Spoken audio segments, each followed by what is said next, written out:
لله الذي شرع لعباده التقرب إليه بذبح القربان وقرن النحر بالصلاة في محكم القرآن۔ آج لوگ پوچھتے ہیں کہ مجھے کسی ایسے کامیاب آدمی کی کہانی سناؤ، مجھے بتاؤ کہ کامیاب کون ہے، مجھے کامیاب انسان کے بارے میں کچھ باتیں بتاؤ، کامیاب آدمی کی کچھ کہانی سناؤ۔ آؤ آج میں آپ کو سناتا ہوں حضرت ابراہیم علیہ السلام کی قربانیوں کو اور ان کی آزمائشوں کو بتاتا ہوں، کیسے حضرت ابراہیم علیہ السلام نے ان تکلیفوں پر تکلیفیں برداشت کریں، ان آزمائشوں میں پورے اترے اور کیسے کامیاب ہوئے۔ اللہ نے آپ کو خلیل اللہ کا لقب عطا کر دیا ہو۔ آج جگہ جگہ ہم قربانی کے جانور دیکھتے ہیں، بچے جو ہے قربانی کے جانوروں کو ٹہلانے کے لیے نکلتے ہیں، ان کو جو ہے چنگانے کے لیے جنگل کی طرف جاتے ہیں، ان کو جو ہے کوئی چارہ لے کے آتا، کوئی پانی کا انتظام کرتا، جگہ جگہ اس سے خوش ہو رہے ہوتے ہیں، لیکن کبھی ہم نے اپنے بچوں کو بیٹھ کے یہ بتایا ہو کہ میرے پیارے بچوں، یہ جو جانور دیکھ رہے ہو، یہ جو 10 ذی الحجہ یا 11 ذی الحجہ یا 12 جو اتنے دنوں میں یہ جو قربان ہوں گے، کبھی پتہ ہے کہ یہ جو قربان ہوتی ہے، یہ جو قربانی ہوتی ہے، اس کی حقیقت کیا ہے، اس کی تاریخ کیا ہے، اس کی یہ کیوں ہوتی ہے؟ کبھی یہ تو ہم نے بیٹھ کے بتایا ہو اپنے بچوں کو، کیونکہ یہ جو قربانی ہوتی ہے اس کی تاریخ میں ایک ایسی تاریخ چھپی ہے جو ہمارے ایمان کو جھنجھوڑ کر رکھ دیتی ہے، ہمیں بھی کچھ نہ کچھ صبر کرنے پہ ضرور آمادہ کر دیتی ہے۔ وہ ہے حضرت ابراہیم، حضرت اسماعیل علیہ السلام کی، کہ کیسے ایک باپ نے اپنے بیٹے کو کس طرح، اپنی اولاد کو کس طرح قربان کرنے کا فیصلہ کر لیا اور قربان کرنے کے لیے چل بھی پڑے، اس کام کو پورا بھی کر دیا، لیکن وہ رب کو منظور نہیں تھا۔ تو حضرت ابراہیم علیہ السلام کی اس آزمائش کو اللہ نے اتنا ہی قبول کر لیا، اتنا قبول کرا، اتنا اس ادا کو اتنا پسند کرا کہ اللہ نے آنے والے لوگوں تک ہر مالدار مسلمانوں پر اس دن قربانی کر دینا واجب قرار دے دیا۔ تو آئیے میں آپ لوگوں کو حضرت ابراہیم علیہ السلام کی کچھ تاریخی بتاتا ہوں اور کچھ کہانی بتاتا ہوں، اس کے بعد اس واقعے کی طرف آگے بڑھیں گے۔ حضرت ابراہیم علیہ السلام، حضرت ابراہیم علیہ السلام کی پیدائش حضرت عیسیٰ علیہ السلام سے 2000 سال پہلے ہوئی، عراق میں ہوئی۔ وہ ایک عظیم پیغمبر ہے حضرت ابراہیم علیہ السلام۔ آپ کی عظمت کے لیے، آپ کی اہمیت کے لیے اتنا ہی کافی ہے کہ آپ جو ہے ابو الانبیاء کے لقب سے مشہور ہے، اور آپ جو ہے آپ کو قرآن کریم میں 59 جگہ آپ کو یاد کرا گیا، تذکرہ آیا ہے، مکی مدنی دونوں طرح کی صورتوں میں ہے، اور انہیں دین کے حنیفی بتایا گیا۔ داعی حضرت اسماعیل علیہ السلام کے والد، عرب کے جد امجد اور بیت اللہ شریف کے تعمیر کرنے والا اور عرب قوم کا بہادی و پیغمبر بتایا گیا۔ اللہ نے انہیں اپنی خاص رحمت، برکت اور فضیلت سے نوازا تھا۔ ان کے بعد آنے والے سارے انبیاء آپ ہی کی نسل سے ہوئے، جو میں بات بتا رہا ہوں کہ وہ یہی ہے، اسی وجہ سے ابو الانبیاء کے لقب سے مشہور ہے۔ اللہ تعالیٰ نے نبوت و رسالت کے ساتھ ساتھ آپ کو خالی رسالت ہی نہیں دی تھی، نبوت ہی نہیں دی تھی، بلکہ آپ کو وہ دولت بھی عطا کری تھی۔ آپ سخاوت اور دریا دلی میں، بہت مہمان نوازی میں بہت مشہور تھے۔ اسی کے ساتھ ساتھ آپ خالی مہمان نوازی میں ہی مشہور نہیں تھے، آپ صبر و تحمل میں، توکل میں، اللہ پر اعتماد میں، بھروسے پر، اللہ کی ذات پر مکمل اعتماد بھروسہ، اور لوگوں پر شفقت اور مہربانی کی بھی آپ کی خاص صفت ہے۔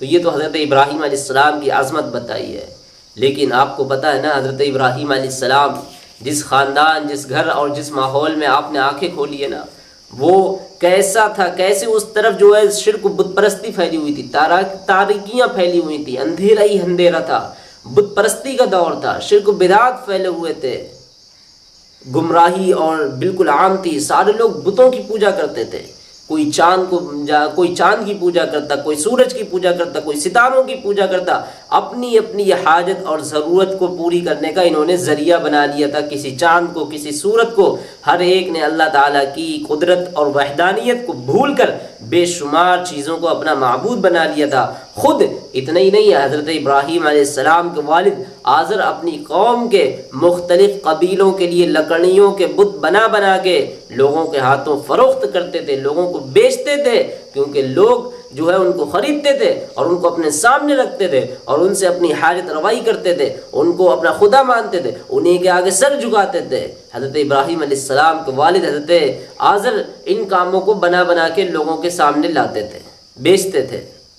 یہاں تک کہ آزر خود اپنے ہاتھوں سے، حضرت ابراہیم علیہ السلام کے والد حضرت آزر خود اپنے ہاتھوں سے بنائے ہوئے بتوں کی بھی پوجا کرتے تھے، ان سے عقیدت و محبت کا بھی اظہار کرتے تھے۔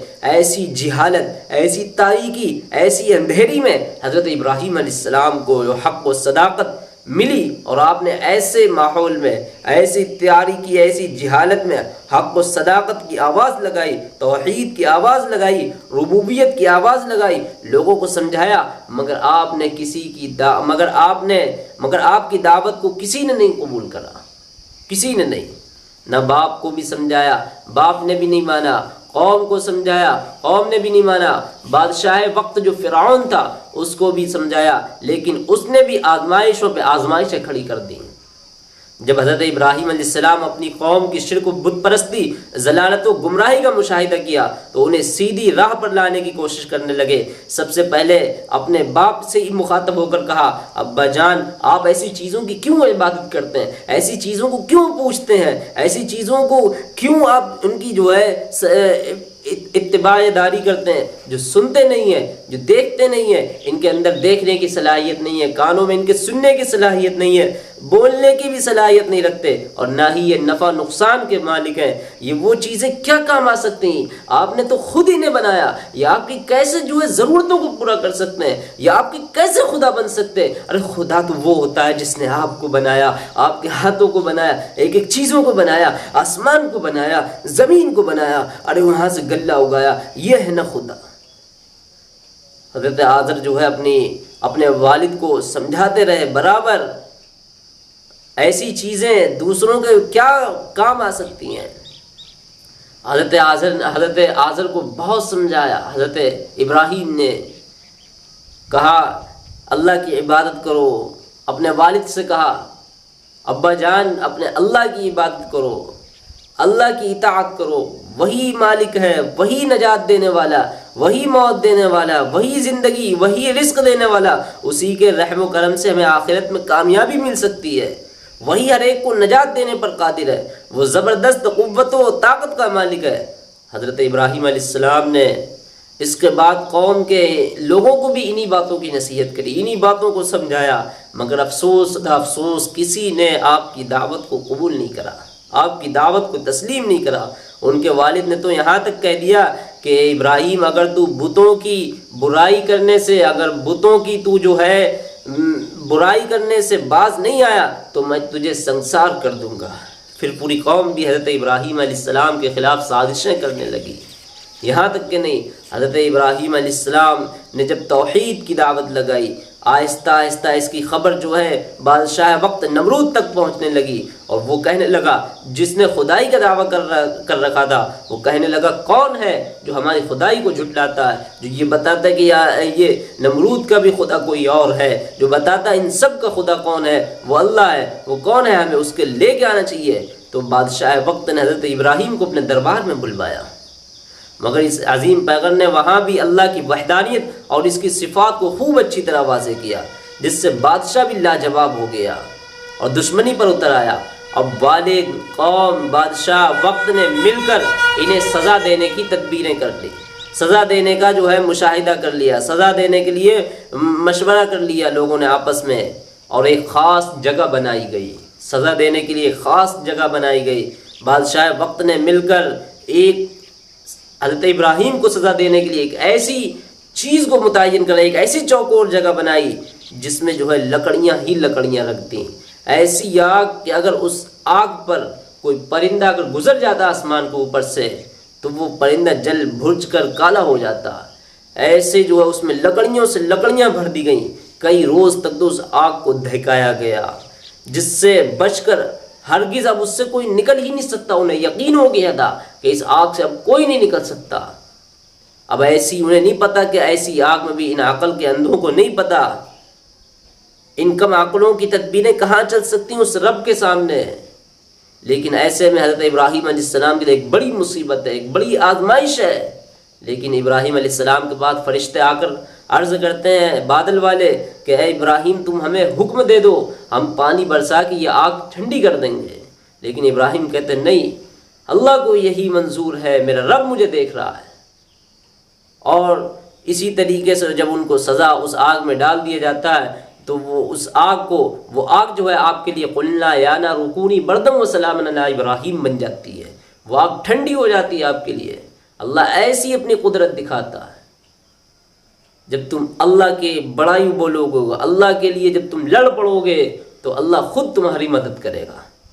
ان بادشاہوں کے کہاں سمجھ میں آ سکتا، یہی نمرود تھا نا، اس نمرود کی موت دیکھو کس طرح ہوئی ہے، اس کے لشکروں کو اللہ نے مچھروں کے ذریعے ہلاک کر دیا، اور یہی ایک مچھر نمرود کے ناک میں گھس گیا۔ اب یہ اس کو اتنا پریشان کرتا، اس کے سر کو گھما دیتا، اسے چین اور سکون نہیں ملتا تو لوگ اس کے سر پہ کوئی تماچا مارتا، کوئی جوتا مارتا تو اسے تھوڑا سا سکون مل جاتا۔ دھیمے دھیمے اس طرح کر کے ایک دن یہی اس کی وجہ موت بن گیا، مر گیا اسی وجہ سے۔ اللہ تعالیٰ نے آگ کو حکم دیا کہ اے آگ تو ابراہیم پر سلامتی ہو جا، ٹھنڈی ہو جا۔ آگ شعلے اور انگاروں کے باوجود اسی وقت ان کے حق میں ٹھنڈی ہو گئی۔ حضرت ابراہیم علیہ السلام نے ہجرت کا ارادہ فرما لیا۔ حضرت سارہ علیہ السلام اپنے بھتیجے حضرت لوط علیہ السلام کو لے کر فلسطین، نابلس، مصر وغیرہ کی طرف ہجرت کر گئے۔ اسی دوران دین کی دعوت کا بھی فریضہ انجام دینے میں لگے رہے۔ یہ حضرت ابراہیم علیہ السلام کچھ ہم نے بات بتائی۔ اب اسی طریقے سے یہ ابراہیم علیہ السلام کی ایک چھوٹی سی آزمائش، پھر اس سے بڑی ایک سخت آزمائش آتی ہے کہ ابراہیم علیہ السلام 99 سال کے ہو جاتے ہیں، 99 ایئر، آپ کی ایج ہو جاتی ہے، بوڑھے ہو جاتے ہیں، دعا کرتے رہتے ہیں، کوئی اولاد نہیں ہوتی ہے آپ کی، کوئی بیٹا نہیں ہے، کوئی ثبوت نہیں ہے، دعا کرتے رہتے ہیں رب حب لی من الصالحین، رب حب لی من الصالحین، اے پروردگار ہمیں نیک بیٹا عطا کر دے۔ اللہ نے ہزار تمناؤں اور اس کے باوجود آپ کو ایک جو ہے لڑکا حضرت اسماعیل علیہ السلام عطا کیا۔ اب حضرت ابراہیم علیہ السلام نے اس کا نام ہی حضرت اسماعیل رکھ دیا۔ اسماعیل کا مطلب اسمع معنی سن، عیل عبرانی لفظ ہے جو جس کے معنی آتے پروردگار کے، اے پروردگار تو ہماری سن، تو اسی نام کو حضرت ابراہیم علیہ السلام کے نام کا ہی نام رکھ دیا۔ تو ابراہیم علیہ السلام جیسے جلیل القدر انہیں حضرت ابراہیم علیہ السلام کو نبی ملے، یعنی بیٹے کی شکل میں نبی ملے۔ تو بیٹا عطا ہوا 99 سال میں۔ اب انہی آزمائشوں میں سے ایک سخت ترین، ایک کڑی آزمائش انسان اپنے بیٹے کی قربانی تھی۔ انسان ہر طرح کی آزمائشوں کو دے سکتا ہے، ہر طرح کی قربانیوں کو پورا کر سکتا ہے، ہر طرح کی آزمائشوں پر پورا اتر سکتا ہے، لیکن جہاں بات آ جائے اپنے بیوی بچوں کی، جہاں بات آ جائے اپنے اہل و عیال کو قربان کر دینے کے لیے، وہاں جواں سے جواں مرد کی بھی ٹانگیں ڈگمگانے لگتی ہیں، مگر قربان جائیے اس میدان میں بھی حضرت ابراہیم علیہ السلام جیسے جلیل القدر نبی مکمل کامیاب نظر آتے ہیں۔ ہوا یوں کہ آپ کی عمر کافی ہو چکی تھی، میں نے ابھی بتایا 99 سال کی عمر ہوگی، دعاؤں تمناؤں کے بعد ایک بیٹا آپ کو ملا حضرت اسماعیل علیہ السلام۔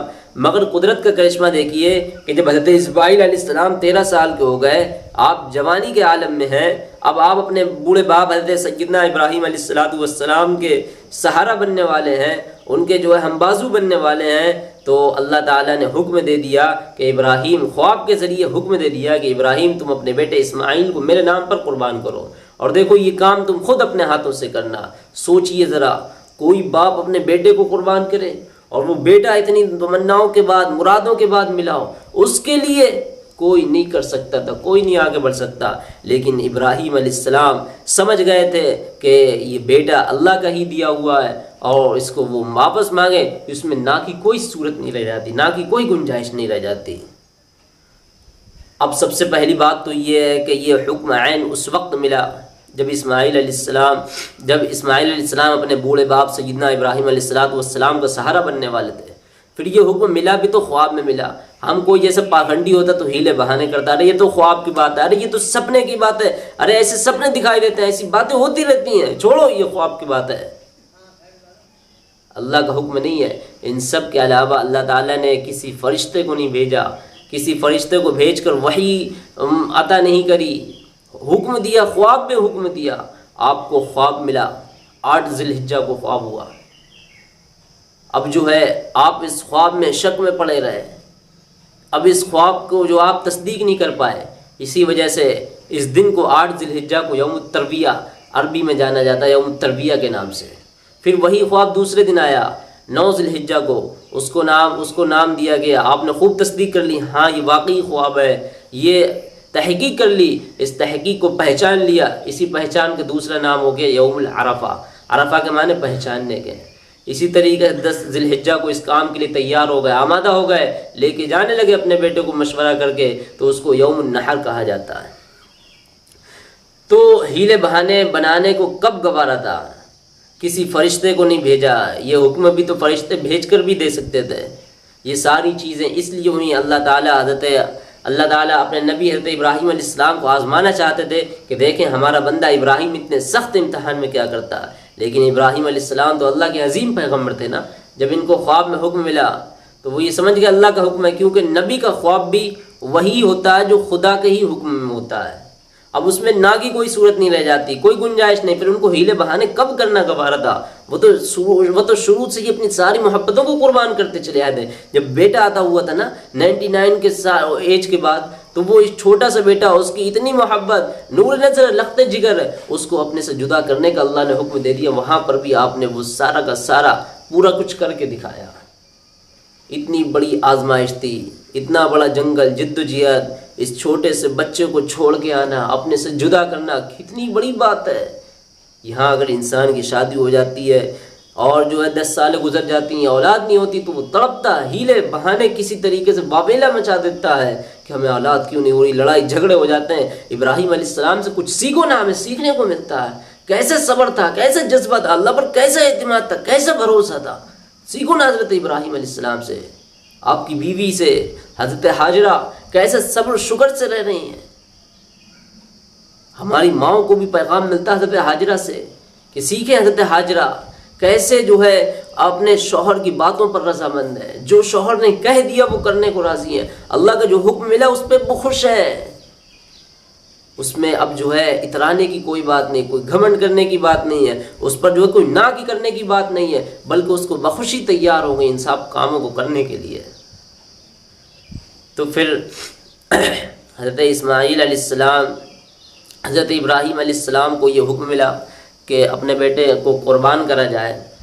حضرت ابراہیم علیہ السلام اپنے بیٹے کے پاس آئے، حضرت اسماعیل علیہ السلام کے پاس، اور انہوں نے فوراً اپنے بیٹے سے کہا، اے میرے پیارے بیٹے، قال یا بنی انی اری فی المنام انی اذبحک فانظر ماذا تری، میں نے خواب دیکھا کہ میں خود تجھے اپنے ہاتھوں سے ذبح کر رہا ہوں، تمہاری اس میں کیا رائے ہے، تمہاری اس میں کیا منشا ہے؟ تو یہ بیٹے کا جواب سننا تھا۔ بیٹا سمجھ گیا، کیونکہ بیٹا ایک عظیم پیغمبر ہونے والا تھا، آگے ایک پیغمبر، ایک نبی ہونے والے تھے، وہ تو سمجھدار ہوتے نا پہلے سے ہی۔ تو آپ سمجھ گئے اور آپ نے وہی جواب دیا جو ایک عظیم پیغمبر کے بیٹے اور آئندہ ہونے والے نبی کو دینا چاہیے تھا۔ انہوں نے کہا، ابا جان، قال یا ابت افعل ما تؤمر، آپ کو جو حکم ملا آپ اس کو فوراً پورا کر دیجئے، ستجدنی انشاءاللہ من الصابرین، انشاءاللہ آپ مجھے صبر کرنے والوں میں سے پائیں گے۔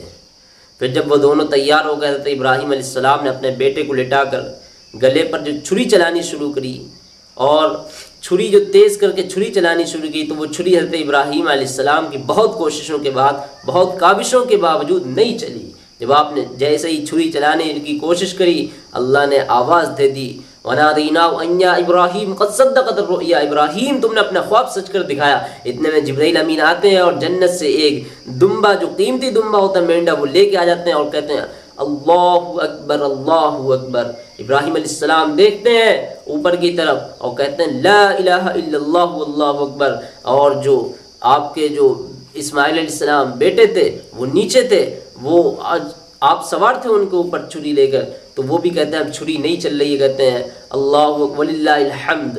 اس طریقے سے یہ کلمات دہرائے گئے۔ شروعات کے یہاں سے سٹارٹ ہوئے کلمات۔ جب ہم یہ کلمات پڑھتے ہیں عید اور بقرعید پہ، یاد رکھا کرو قربانیوں کیسی مقبول تکبیر ملی ہے۔ تو یہ چھری چلانی شروع کری، چھری نہیں چلی، بہت کوششوں کے باوجود حضرت ابراہیم علیہ السلام نے اپنے بیٹے کو لٹا کر گلے پر چھری چلانی شروع کری، لیکن اللہ کو یہ منظور نہیں تھا کہ حضرت اسماعیل علیہ السلام ذبح ہوں۔ اللہ تعالیٰ تو بس خالی آزمانا چاہتے تھے حضرت ابراہیم علیہ السلام کو۔ آواز دی، کہا رک ابراہیم، تم نے اپنا خواب سچ کر دکھایا۔ اللہ کو منظور ہی نہیں ہے کہ حضرت اسماعیل ذبح ہو، یہ صرف حضرت ابراہیم کو آزمانا مقصود تھا۔ حضرت اسماعیل کی جگہ اس کو جگہ قربان کر دیا۔ یہ جو قربانی ہم آج کے دن کرتے ہیں، یہ اسی عظیم قربانی کی یادگار ہے۔ اللہ تعالیٰ نے حضرت ابراہیم علیہ السلام کی ادا، اللہ تعالیٰ کو ابراہیم علیہ السلام کی ادا اتنی پسند آئی قیامت تک کے تمام مالدار مسلمانوں پہ اس دن قربانی کر دینا واجب قرار دے دیا۔ جب ہم قربانی کرتے ہیں تو گویا ہم اس بات کا ثبوت پیش کرتے ہیں کہ جس طرح حضرت ابراہیم علیہ السلام نے اللہ کے حکم کے سامنے اپنا سر جھکا دیا، اپنے تن کو جھکا دیا، اپنی گردن جھکا دی، تو جب ہمیں بھی ہر وقت اللہ کے حکموں کے سامنے سر جھکانے کے لیے ہمیں بھی تیار رہنا چاہیے۔ اسی جذبے کو سامنے رکھ کر ہر شخص کو قربانی کرنی چاہیے۔ آج یہ بتائیں اپنے بچوں کو، یہ ضرورت ہے۔ ابراہیم علیہ السلام کو اللہ نے اپنا دوست بنا لیا، خلیل اللہ۔ تکبیر تشریق، لوگ کنفیوز رہتے ہیں کہ تکبیر تشریق کب پڑھی جائے، کب شروع کری جائے، ہر سال کے سال بھول جاتے ہیں کون سی کتنی تاریخیں ہیں، کون سی تاریخ سے اس کو شروع کرا جائے۔